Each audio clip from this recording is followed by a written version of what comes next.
इस बार और भी भयंकर कमरे के अंदर गूंज उठी।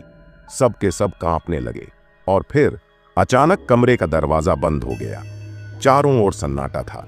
सिर्फ कुछ अजीब सी सांसों की आवाजें और दीवारों से फुसफुसाहटें सुनाई दे रही थीं। कब क्या ये क्या हो रहा है? अजय की आवाज कांप रही थी। तभी अचानक एक अंधेरे साया कमरे में दाखिल हुआ, जिसकी आंखें लाल हो रही थीं।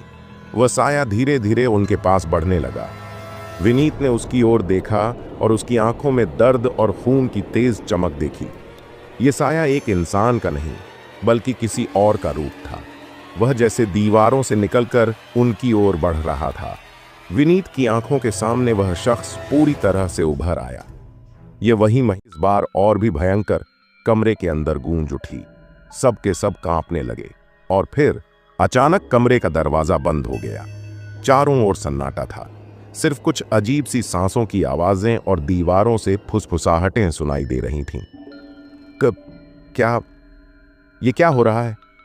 अजय की आवाज कांप रही थी।